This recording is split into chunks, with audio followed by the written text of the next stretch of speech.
La fatalidad, el juego, los vicios y una gran sed por la escritura marcan la vida de un hombre que pasa de la ruina y la miseria al triunfo literario. Hoy exploraremos la enigmática vida de uno de los escritores más influyentes de la literatura mundial, Fyodor Dostoyevsky. Yo soy el narrador errante y sígueme en esta historia.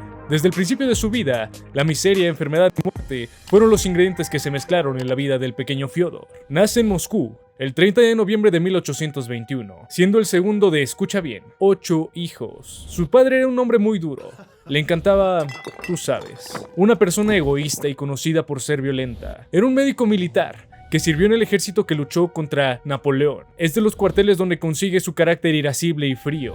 Al principio, la familia de Fyodor solía vivir en un edificio de un hospital, donde ahora trabajaba el padre, y parecía que la lúgubre vida de Dostoyevsky estaba marcada desde el inicio, pues justo enfrente de aquel lugar se ubicaba el cementerio donde Fyodor sería condenado 28 años más tarde. Por otro lado, la madre de Dosto, María Fyodorovna Nietcheva, sí, así se llamaba. ¿Y tú quejándote, Brittany? Su marido siempre sospecharía de ella, a pesar de sus constantes juramentos de amor y fidelidad, lo cual la sumiría poco a poco en una fuerte depresión. En 1832, la familia de Dostoyevsky consigue el derecho de hacerse de propiedades y siervos. Pasaron a ser dueños de 2 aldeas, donde el padre compraba y vendía personas al mejor postor, lo cual solo traería consigo terribles consecuencias. Si bien la pobreza no se encontraba en el hogar de Fyodor, sí formaría parte de sus alrededores y en toda su juventud, y para cuando tenía unos 16 años, la pena caería sobre él y su madre, quien, sumida en la tristeza y en la tuberculosis, parte de este mundo. Solo 2 años más tarde, finalmente, las personas cansadas de los tratos perversos del padre de Fyodor se sublevan y el arrogante médico caería asesinado.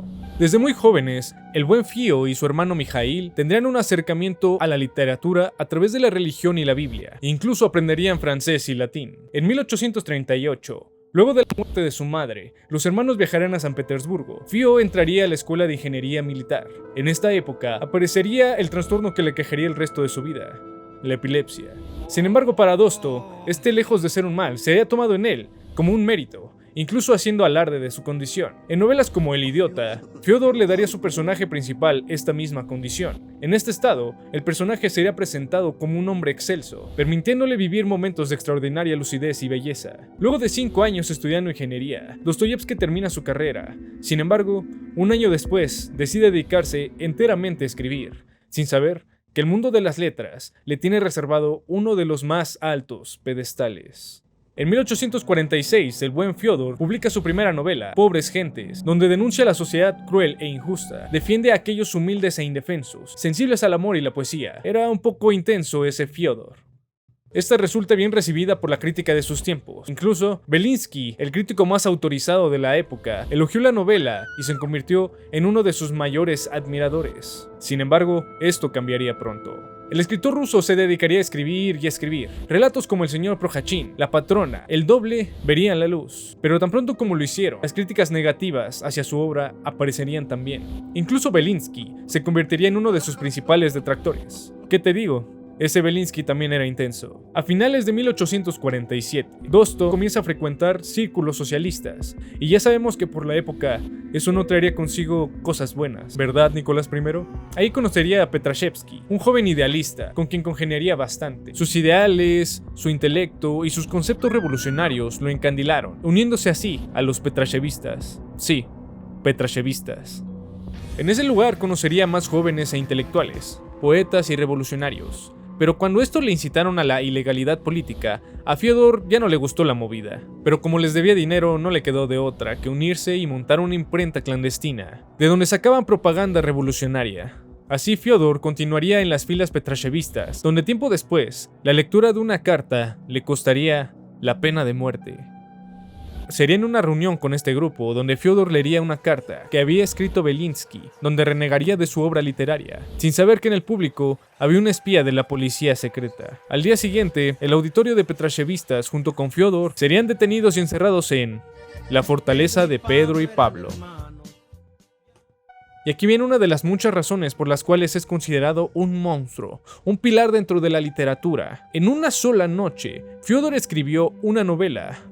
Aunque esta es otra característica del escritor, la rapidez con la cual escribía era debido a que usualmente tenía graves problemas económicos. Varios meses pasaron luego de ser encerrado, y las cosas empeorarían antes de mejorar. Pues en noviembre de 1849, un juez condenaría a muerte a los prisioneros. Así que ahí se encontraba Dosto, a punto de encontrarse con su madre.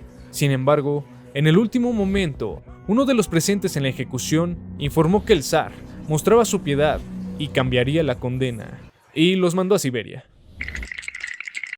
siendo víctima de humillaciones y ofensas de todo tipo. En ese momento, algo en el interior de Fyodor cambió. Dejaría de ser el intelectual petulante y pasaría a ser una persona que acepta la vida tanto en la alegría como en la tristeza. Sería de aquella celda, de aquellos barrotes de oscuridad, de donde saldría la luz para sus mejores historias, Los hermanos Karamazov, Crimen y Castigo, Apuntes de la Casa Muerta. Sin embargo, eso aún tendría que esperar, pues la condena aún no terminaba. Dosto tendría que enrolarse en el ejército como un soldado raso, destinado a una fortaleza en la frontera cerca de China. Al menos, ahora Fyodor podría escribir. En este periodo parecía que mejoraban las cosas para Dosto. Comenzó a publicar algunos escritos. Además, conoció a la viuda de un funcionario, llamada María Dmitrievna Isayeva, a quien llamaremos Mari, de quien cae profundamente enamorado. Al poco tiempo se casan Don Fío y Doña Mari, pero como esta es la historia de Dostoyevsky, tiene que haber drama, y en su noche de bodas, sufre uno de sus más violentos ataques de epilepsia.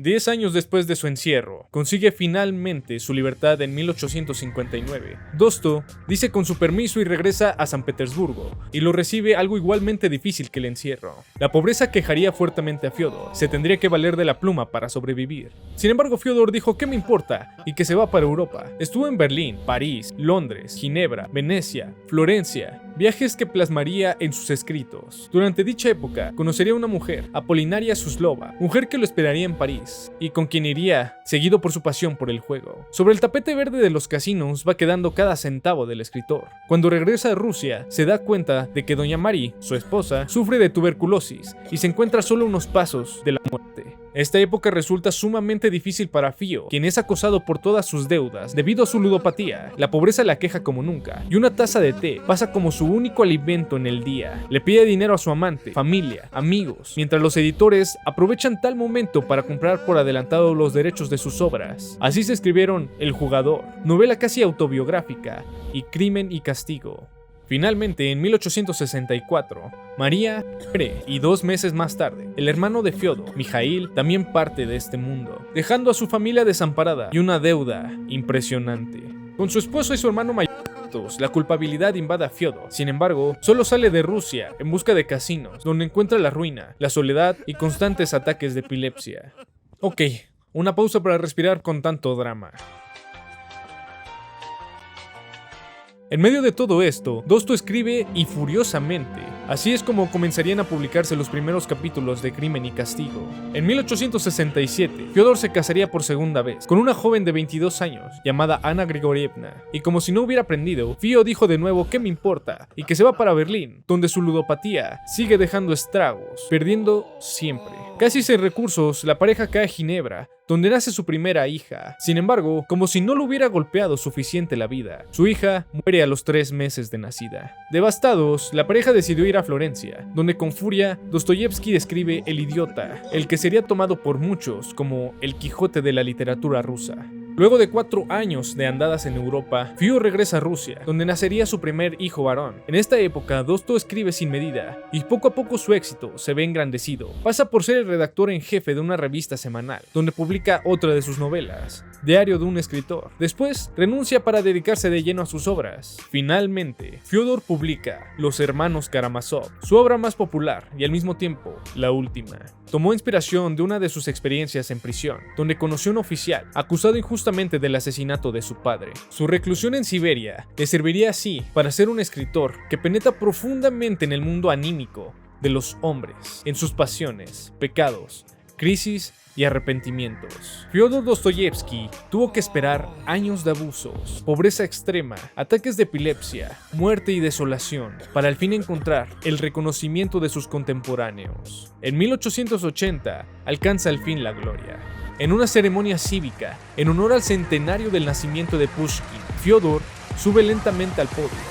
Un discurso único que toca el significado del hombre ruso se ve eclipsado por los aplausos y una ovación impresionantes. Fyodor lo había logrado.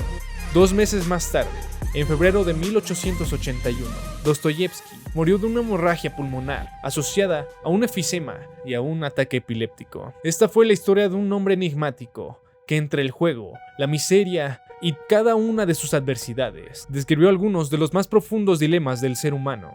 Un hombre enigmático que nos deja una historia, sin lugar a duda, digna de ser contada. Si te gustó este contenido, compártelo con tus conocidos, dale like y comenta qué otras historias te gustaría que comparta. Yo soy el narrador errante, mantente curioso y nos vemos en la próxima.